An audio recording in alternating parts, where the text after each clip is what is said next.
Hello students, I am Ckakraborty from Department of Geology, University of Delhi. Today our topic of discussion is Indian sedimentary basins with a little thrust on their hydrocarbon prospect. Now, once you go through this discussion, I hope you will be able to know that what is the total basin volume of sedimentary basins in Indian peninsula. We also will be able to know that how they are categorized in terms of their prospectivity of hydrocarbon content. We will be discussing with a few examples that what really is mean when we talk about a petroleum system in a sedimentary basin, and some of the category 1 basins such as Assam, the Bengal Basin, the category 2, and some these basins will be discussed, so that you can understand that how really we take note of that how these sedimentary basins that evolve and help us to understand its hydrocarbon prospect. Now, in India peninsula, the total areal extent of the sedimentary basins both on land and offshore up to 200 meter isobath, that is about 1.79 million square kilometer. We normally take this up to the 200 meter isobath. Beyond the 200 meter isobath in the deep water, there is another 1.35 million square kilometer is the total basinal area in the Indian crater. So, together they make about 3.14 million square kilometer area, the sedimentary basins that cover the Indian cratonic part. Now, how these basins are basically looked into, and what are the total number of basins? Nearly 26 major sedimentary basins that has been delineated, and they are categorized by Director General of Hydrocarbon into 4 different categories, that is category 1, category 2, category 3 and category 4. Now, category 1 basins are which are most prospective and which are already yielding hydrocarbon. So, it has been prospected and explored and it is yielding hydrocarbon. Now, these basins include the basins like Assam Shelf, then the Cauvery, then Krishna, Godavari, all these basins, they Bombay High, all these basins they are categorized as the category 1. Then those basins which has a high prospect we know, but we do not yet gone for the proper exploitation of those basins, they are the category 2 basins. Now, in the category 2 basins we get the Andaman Nicobar, the Himalayan foothill, the Bengal Basin, you get the Kutch, the Jaisalmer, all these basins, Mahanadi, all these basins they are categorized as the category 2. Category 3 basins, that it shows all the geological feature that it should be prospective, but it is yet to be prospected, then we call it a category 3 basins.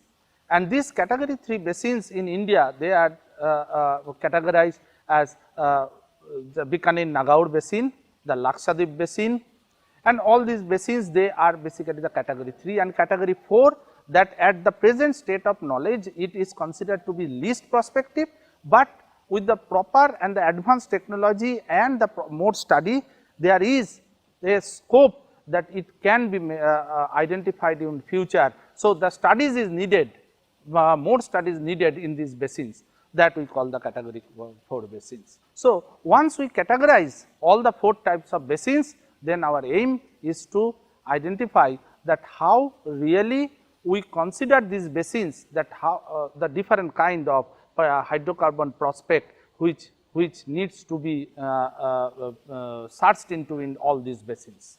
So, now we will take forward our discussion with discussion of some petroliferous basins of India. The one of the major petroliferous basin, that is the Assam Basin, which is situated in the northeastern part of India and categorized as category 1 basin. It covers an area of 11,600 square kilometer. Major tectonic elements are the Assam Shelf, Naga Supen Belt, Assam Arakan Fold Belt. The oil exploration, it started in this basin with discovery of the Digboy oil field, and then the other oil fields, that is Naharkatia, Moran, Rudrasagar, Lakwa, these were discovered. The basin covers the states of Meghalaya and Assam. The upper Assam basin, that consists of northern Himalayan foreland basin and the southeastern Assam Arakan foreland basin. The Assam Arakan foreland basin consists of thick wedge of pre-orogenic massive margin Cretaceous Eocene, that is Khasi Jayantia group, the deep marine Oligocene Beryl group, fleece sediment, and that is overlain by post-orogenic Neogene Molasse, that is the Tipom group. The Paleocene to Eocene continental shelf of the Indian plate that become emergent and is being overthrust by the Himalayas on the northwest and by the Naga hills on the southeast comes under the upper Assam shelf. The present day Assam basin, a cratonic margin, reflects three distinct tectonic phases.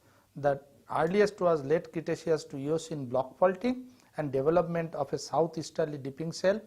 During the second phase in Oligocene time, uplift and erosion occurred north of the basement faults, where, and many basement faults were reactivated and many basement control structures were formed. In eastern Manipur, thin Cretaceous limestones to the south are the oldest rocks reported near the Assam Geologic Province. The Assam Geologic Province consists of oldest sedimentary rocks. It is comprised of continental to lagoon sandstones and interbedded shales of upper Cretaceous to Paleocene, Dergao and Disang formations. The top of the Dergao and Disang, overlain by the medium grain massive sandstone of the Paleocene and Eocene Jayantia group, then Tura and Langpar formations, and is also marked by an unconformity. In a fluvial to marginal marine environment, more than 250 meter of the Tura and Langpar were deposited. The Eocene Silate formation was deposited in a range of environments and was subdivided into the members of different depositional environments.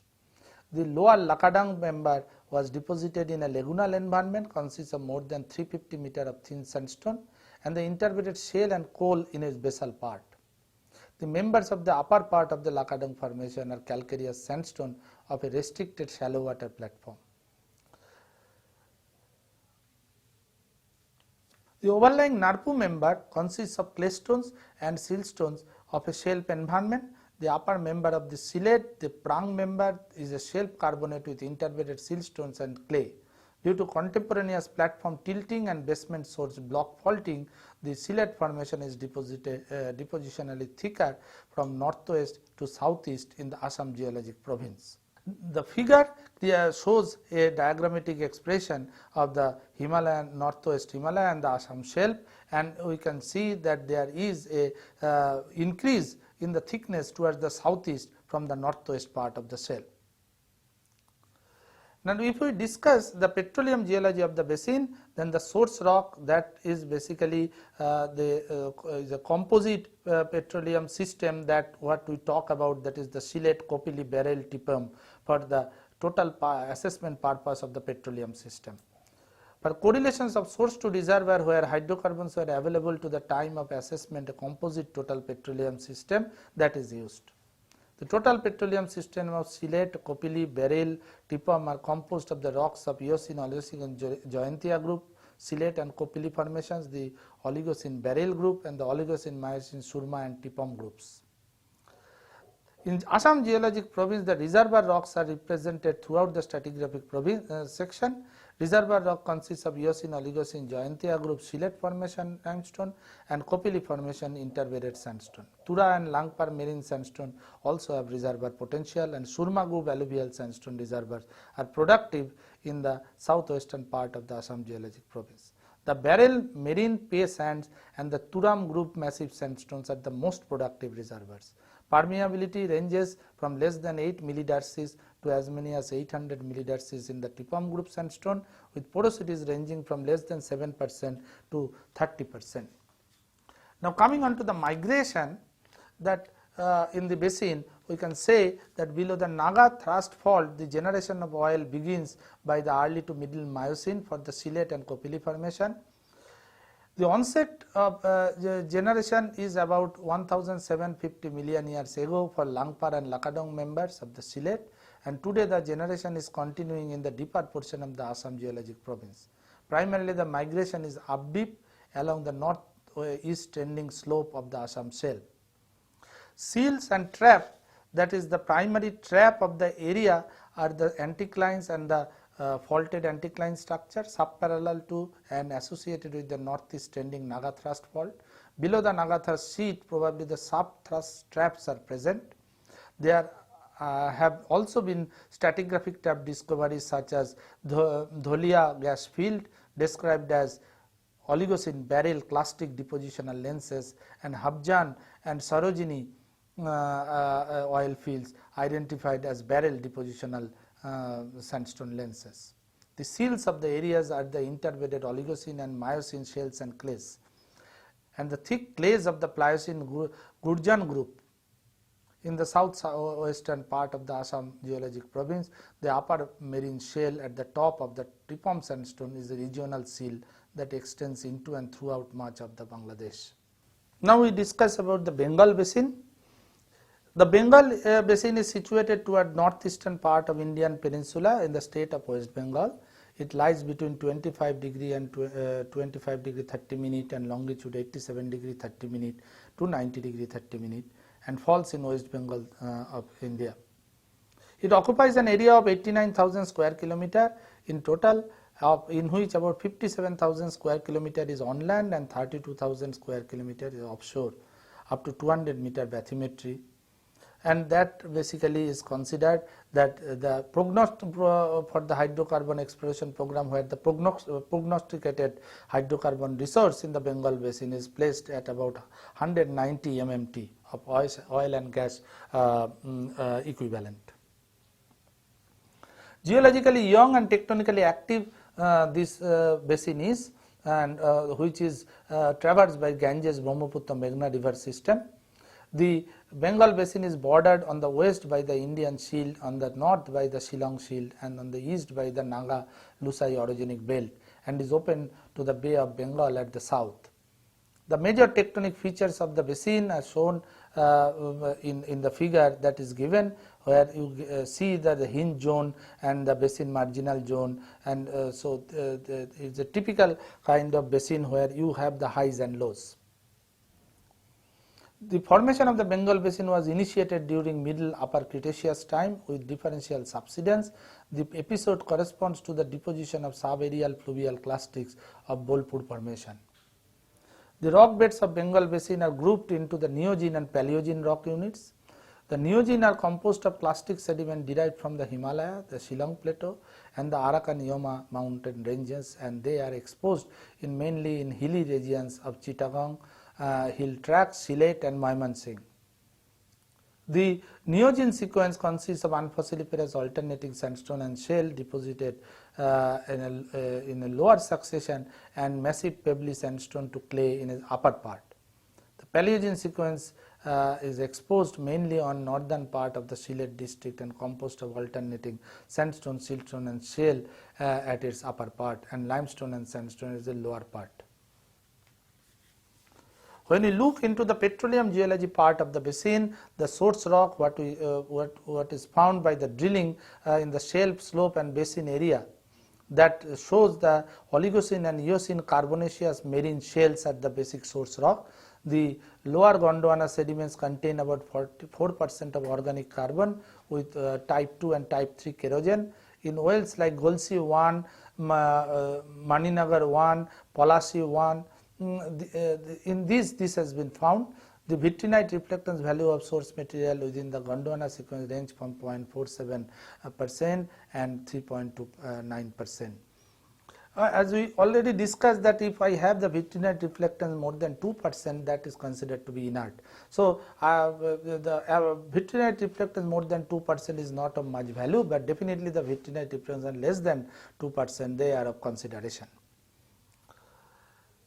Now reservoir rock, that is the in the Bengal Basin, they are early to middle Miocene sandstone and siltstones in the Surma and Stipam groups. That is Surma reservoir rock, they are chiefly tertiary age sandstone of the Bokabille and Bhuvan formation. Porosity, that is range from 10 to 20%. Reservoir sands range from thick channel fill and littoral or marine barred deposits to sandstones thinly interlaminated with shale and siltstone. Structural and combination traps of Miocene age occur along stratigraphic boundaries. The short distance and long distance migration that is predicted in the Bengal Basin. Seals at the Myo-Pliocene shale sequences, they are act as a effective cap rock and seal in this basin. Interformational shales and clay stones of the Surma group are common seal for the gas fields of Bengal Basin. The Kopili shale may act as a regional seal over the shelf slope area. Now, we also discuss another basin, that is the Cauvery Basin. The basin extends along east coast of India, bounded between 8 degree to 12.5 degree north latitude and 78 degree to 80 degree east longitude. The hydrocarbon exploration it is happening from the late 50s. The first deep well were drilled in 1964. The on-land extent of the Cauvery Basin is 25,000 square kilometer and shallow offshore area comprises of 30,000 square kilometer. In addition, there is about 95,000 square kilometer of deep water offshore area. Cauvery Basin is a pericratonic rift basin and comes under the category 1 that we have already discussed, that what is the category 1. The map of the Cauvery Basin that shows that it is a horse graben kind of structure and that is oblique to the north-south trending coastline of the shelf. The boundary between Ckakraborty and the Cauvery Basin is physically defined by sharp bend of eastern seaboard from northeast southwest to north-south, although the eastern Ghat tectonic trend influenced the structural fabric of the southern basin along the north-south orientation of the coastal plain. Both the normal topographic map as well as the structural map that clearly shows that the horst and graben character by the contour pattern of the Cauvery, what we can see. Coming on to the petroleum geology of the basin, what we can see, the source rock of the Cauvery Basin, that is identified detailed geochemical study conclusively established that the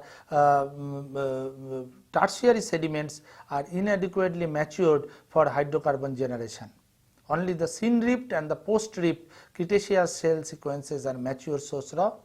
It is important to note that adequate source rocks occur within and in the vicinity of the medium ranged corridor. The occurrence of the mature source rocks within the ranged corridor indicates a locally enhanced geothermal gradient that favored the maturation. The source rocks typically is a mixture of type 2 and 3 type. Reservoir rocks in the basin is the extensive sandstone deposition that took place in the all grabens and half grabens during syn-rift phase of the Cauvery Basin that acts as reservoir. Also, the carbonates, siltstone deposits locally also from the reservoir. In the Cauvery Basin, fractured gneissic basement in the reservoir, indicating basement as a also a potential target. And the known reservoir areas are the middle Cretaceous Bhuvnagiri sandstone, upper Cretaceous Nannilam sandstone, Kamlapuram sands of Paleocene age. The syn-rift sequences of the Andimadam formation are still not well understood in terms of the source and reservoir formation.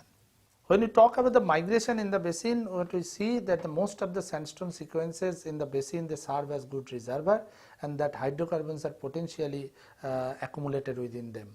Both structural and stratigraphic traps were in place, and in some places faults also acted as a good conduit for fluid migration.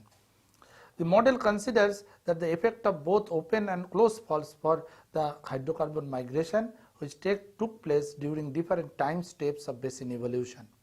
The stratigraphic and structural traps present within the basin that help in the deep scale exploration in the basin. Stratigraphic traps including the pinch outs, wedge out, lenticular sand bodies are clearly seen in the early or to late Cretaceous sequences. Then regarding the seal and trap in the basin, it is a good seal that is in place in the basin with shale sequence of Cenomanian, Santonian and Maastrichtian being the major regional seal. The common hydrocarbon traps are structural, stratigraphic and combination. Fault related structures and draped over basement highs helped in the hydrocarbon accumulation. deep water exploration in offshore Kaveri is till date not very successful, as it is successful in the KG basin.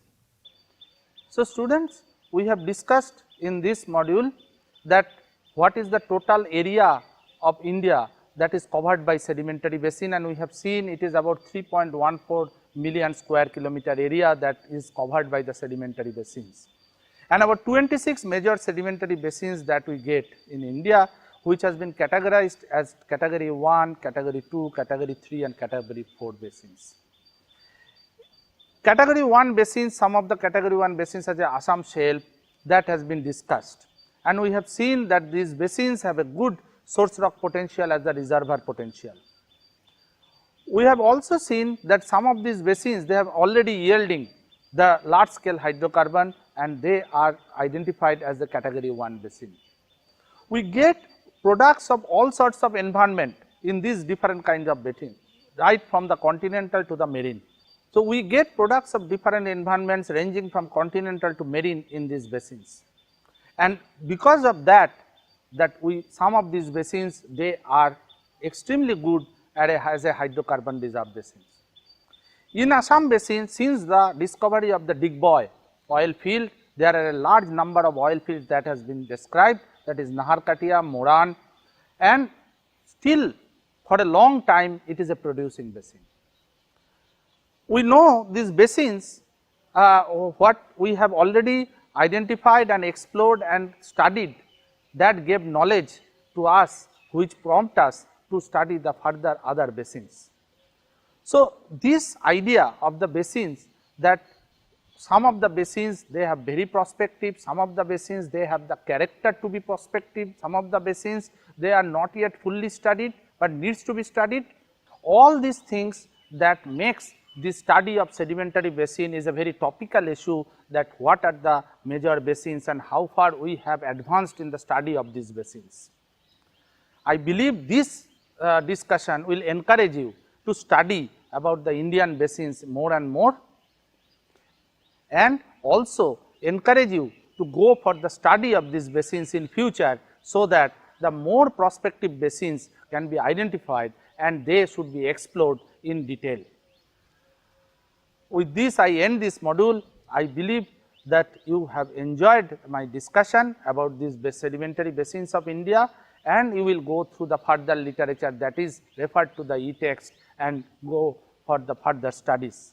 Thank you.